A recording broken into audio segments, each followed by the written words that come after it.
Welcome to the Talkin VAWLS Network. My name is Boogie Bentley. A lot of good stuff going on for Tennessee football yesterday. Some movement in the portal. Some good news about Cooper Mason. Jaylen Wright is off to the NFL draft. And it was good to have some positive news yesterday because it seems like there's been a little bit of negativity floating around the fan base. Maybe not negativity. Maybe that's not the right word. Maybe the word is impatience because the transfer portal opens. We're seeing guys exit. We're seeing other teams picking up commitments, and everybody's waiting. Everybody's saying, Boogie, when are we going to get that first commit? Well, that commit is in the boat, but I think there is a reason for that. I think Josh Heupel and this coaching staff, I think they had a game plan going into portal season, going into silly season, as VolQuest likes to call it. I think they had a game plan, and I think you're seeing that start to play out here. But we're going to talk about all the news from yesterday. But as always, I need you guys to do me a favor and smash that thumbs up just below this video. That's quick.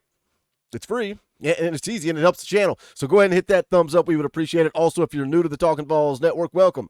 We're not experts, not insiders, not media. We're not journalists. We're not reporters. We don't break news here. This channel is for the fans, by the fans. Just sitting down with your buddies, talking all things Tennessee football. If you like that type of show, click that subscribe button and click that bell for notifications. You won't miss out when we go live or when we drop a video. I've decided we're going to go ahead and do it tomorrow night. Tomorrow night, 7 p.m. Eastern Time, fan call-in show. You guys get to come on. You hit that join button down below. You become a member of the channel. You get to come on, hang out, talk Tennessee football tomorrow night, 7 p.m. Eastern Time. But let's get into it. Let's talk about all the news from yesterday. First and foremost, Jaylen Wright. We kind of knew this was coming. It had already been kind of alluded to quite a bit that Jaylen Wright was going to go off to the NFL. Now, Jaylen Wright's a guy that had he come back next year, possibly could have broken the all-time rushing record at Tennessee in just 4 years, just 4 seasons. Same could be said for Jabari Small. However, he is also expected to opt out of the bowl game and either enter the NFL draft or enter the transfer portal.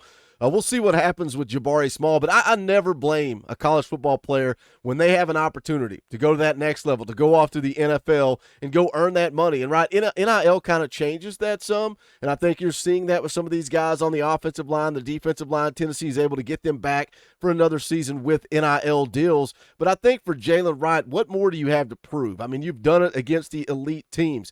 You had a touchdown run right out of the gate against Georgia where you showed not only patience, waiting for the hole to open, getting north and south, and then breakaway speed, being able to outrun Georgia defensive backs in the open field. I think Jaylen Wright's done all he needs to do, finish the year with 1,013 yards, 4 touchdowns. The impressive thing about Jaylen Wright, 7.4 yards per carry, and this football team ended up second in the SEC in rushing.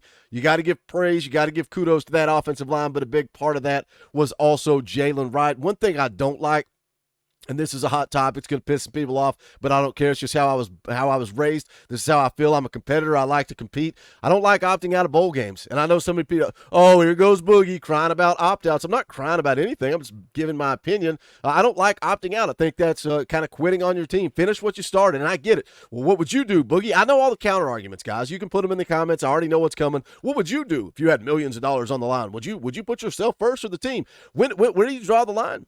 Where do you draw the line? Why didn't he sit out of the Vanderbilt game? Why don't you sit out the second half of the season? Why don't you just sit out the entire season, right? You're an NFL prospect. Just go to the NFL. Go to the league. Make that money. I like you to finish what you started. I would like to have one last ride with Jaylen Wright for the bowl game, but look, I get it. I understand. It's college football in 2023, and it is what it is. Doesn't make me respect Jaylen Wright any less. He is still a VFL. We can question whether or not people are VFLs. Did that in the video yesterday if you want to go back and watch it in regards to Tyler Barron in the transfer portal, but that's not the case with Jaylen Wright.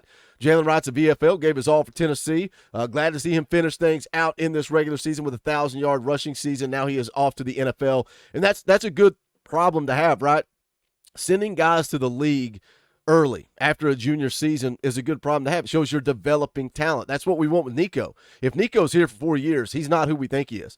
Nico is his plan all along. His NIL deal is for 3 years. Why is it for 3 years? Because the plan is for him to be that dude and go off to the NFL after 3 seasons at Tennessee. So that's a good problem to have. Now you got to continue to recruit and build, and I'm confident in the running back room going into next year. Dylan Sampson, Cam Selden, I think those guys are very capable. But a lot of you guys that have been asking for more Dylan Sampson, you're going to get it in the bowl game because Jaylen Wright will not be a part of that. Some more positive news that came out of yesterday. Let me scroll up here on the timeline and find it. That is this. Boom, kind of knew this was coming, kind of speculated, had been alluded to quite a bit, especially coming out of VolQuest. They felt confident Cooper Mays was going to be back. He takes to Twitter, one more year, Vol Nation. Says number 624 through 26. The Lord bless you and keep you. The Lord make his face shine on you and be gracious to you. The Lord turn his face toward you and give you peace. Coop goes on to say, back to finish what I started. I'm excited about this, man. He was the one. Cooper Mays was the one when we were looking at the COVID seniors, the guys that had the extra year, the guys that did or did not go through senior day. Coop was the guy that we wanted back because he is the anchor of this offense. I think we saw how much he brings to the table in the loss to Florida, right? We missed Cooper Mays in that loss to Florida, and having him back is huge. And going back to what I said at the top of the video, a lot of people were impatient. A lot of people weren't happy. Now, I know the commitment from Holden Stace, the tight end from Notre Dame, we're going to get into that next. I know that calms down some of the impatience, but I think what this coaching staff was able to do in guys on the offensive line, guys on the defensive line, being able to re-recruit their own players back to Tennessee, I think that was a bigger priority. I think it's going to be bigger for this football team in 2024 than the guys that they're going to be able to add through the transfer portal. And again, Holden Stace, huge addition. That's how we're going to wrap up the show here in just a minute. But I think the priority, I think we should be more excited about what they were able to do with their own roster. I mean, John Campbell, a guy that should have been off to the NFL, you got him to come back for another year. That's your left tackle. That's your guy that's going to be protecting Nico's blind side. Cooper Mays, the anchor, the center, the heartbeat of the offensive line, confirmed back for another year. Gerald Mincey confirmed he's back for another year. We're waiting on Javontes Spraggins, but all signs again indicate to Javontes Spraggins coming back for another year. You've also got Carrick, who will be back for his senior season. So you've returned this entire offensive line. You've got skill players, and you got a generational talent in Nico Iamaleava. Now, a lot of people say, how do you know? We've not seen him play. He's too small. He's not ready. All the excuses. And maybe you're right. Maybe he's not. Maybe he's not who we think he is. Dropped a video on him a couple of days ago. I encourage you, if you have any doubts about Nico, go back and watch it after this video. I will link that and the Tyler Barron video at the end of this one. Go back and watch that Nico video if you have any doubts at all about whether or not he's that guy. But you've returned your entire offensive line now that is going to be out there to protect him. I think that is huge for 2024. I'm willing to overlook all the guys that are in the transfer portal and say this was more important. Returning your offensive line was more important. And then, oh, by the way, you're also going to return your entire defensive line outside of Tyler Barron. Big Omari Thomas has already confirmed he's back. Omar Norman Lott, James Pierce. I think Tyree West can slide right in there at that defensive end position and take over for Tyler Barron, and now you've basically returned your entire offensive line and defensive line for the 2024 season. I think that's huge. I think these guys know. I think they know they have an opportunity to go out and compete for a college football playoff next year. I think they realize that, and I think, again, the impatience with the transfer portal, I think we need to ignore that and say, look at what this coaching staff has done in recruiting their own players to come back for one last ride. Now, we finally did get some action yesterday in the transfer portal. The commitment comes through. Former Notre Dame tight end Holden Stace has committed to Tennessee. Hayes Fawcett over at On3 breaks the news. 6'4", 240-pound tight end chose the Vols over Georgia, Washington, and others. Now, you can go look at his numbers at Notre Dame. This season, he only had 15 catches, 176 yards, and 4 touchdowns, but he showed a lot of potential, showed a ton of potential, so much so that in the transfer portal, he was ranked as the 16th overall prospect, but also the number 1 ranked tight end. So we knew going into this season, you got to go get a tight end, right? Because Ethan Davis is it. That's all you got in that room. For 2024, you got some walk-ons. You're going to have some freshmen coming in. Hopefully, you're still working on those guys after Eccles flipped to USF. So this was crucial. You had to go add a tight end, and what did you do? You added the number 1 ranked tight end in the transfer portal. Now, I know there's a lot of talk out there about Jordan Dingle, the tight end from Kentucky. He was on campus, and it was kind of a rat race. Who's going to jump in first? Is it going to be Stace, or is it going to be Jordan Dingle? Stace is in the boat. A lot of people saying, well, let's go get Dingle too. I don't think that's going to be the case based on what I've read at VolQuest. It sounds to me like they were taking one tight end. Why? Because they don't want to over-recruit Ethan Davis. Now, I think that could cause an issue as far as depth is concerned. You're going to have to be able to get some of these freshmen up to speed, get some guys in there, get them ready to go.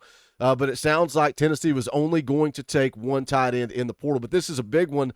I went over to 247 Sports, and there was a Notre Dame writer that had put out what he thought about Stace. Said, I really like this pickup for Tennessee.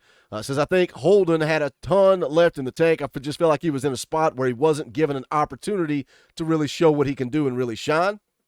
Goes on to say, when he did get an opportunity, he flourished and took advantage of it against North Carolina State. Had 4 catches for 115 yards and 2 touchdowns on September the 9th. Said it was obviously his best game of the season, but he racked up the majority of his season stats in one game. It goes on to say everybody at Notre Dame was very excited about him, very high on him, so his decision to leave was simply an opportunity to really go be the guy somewhere else. Says because it was going to be tough, they are really high on the current group of tight ends, but it's tight end you for a reason. Those guys come to Notre Dame. They eventually get drafted, and I fully expect Holden Stace to be one of the many guys that has come through Notre Dame and eventually gets drafted. Says regardless of where he's headed, goes on to say obviously with Tennessee being the landing spot, I think he's just going to keep doing what he's been doing throughout his entire football career and just make plays. I think he's a guy that's going to be a very important part of Tennessee's offense success next year. So that was a quote again from a writer over at 247 Sports that covers Notre Dame. Holden Stace, the number 1 ranked tight end in the transfer portal. Watching his tape, I like his athleticism. I like him in the red zone. I think he's got good hands. I like his physicality in the run game, and I think that's something that is a big part of this offense under Josh Heupel. You got to be able to block at that tight end position. I think Holden Stace is going to be a nice complementary weapon alongside Ethan Davis for Nico Iamaleava in 2024. But a lot of information there. Jaylen Wright, off to the NFL, will opt out of the bowl game. Coop is back for one last ride. Holden Stace, the first commitment in the transfer portal for this cycle. What do you guys think? Jump into the comment section. Let me know. As always, smash the thumbs up on the way out the door. Go check out the merchandise, bonfire.com/store/Talkin VAWLS. Also hit that like button. Make sure you click the join button as well. You can become a member of the channel. We would greatly appreciate it.